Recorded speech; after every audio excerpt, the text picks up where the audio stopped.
जदि tan square theta is equal to cos square beta minus sin square beta हुए तेलो निम्नलिखित मध्यरु केउंटी सत्य अटे। फर्स्ट ऑप्शन दे cos square theta into cos square beta is equal to 1/2 cos square theta into cos square beta is equal to 2 cos square theta into cos square beta is equal to 1 cos square theta into cos square beta is equal to -1। तो हम तो सेवा play करि लागबानी हम तो कोन करबा ना prove करबा। हमको कोन देई जे ना हमको देई जे tan square theta is equal to cos square beta minus sin square beta.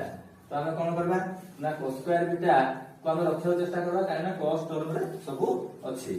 तो एबा हम कोन करबा cos square beta minus 1 minus cos square beta.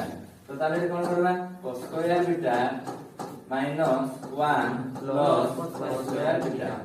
तो एटा केते हिजो cos स्क्वायर बीटा और cos स्क्वायर बीटा तो पीछे देले 2 cos square beta 2 cos square beta minus 1। एबे हम कोन करबा tan स्क्वायर थीटा को ऊपर साइड को चेंज करबा। तो -1 को इपटे ले गले tan square theta plus 1 2 cos square beta.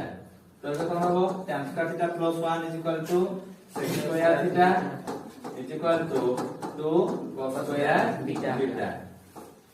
तो ये sec स्क्वायर थीटा को हम cos रे कन्वर्ट कर देबा 1 by cos square theta is equal to 2 cos square beta. That is like 2 को एपडा आन पकेबा तो 1 बाय 2 हो जिवो is equal to cos square theta into cos square beta. तो हम कोन दिसला ना फर्स्ट ऑप्शन ना ठीक हो बुझला cos square theta into cos square beta is equal to 1/2।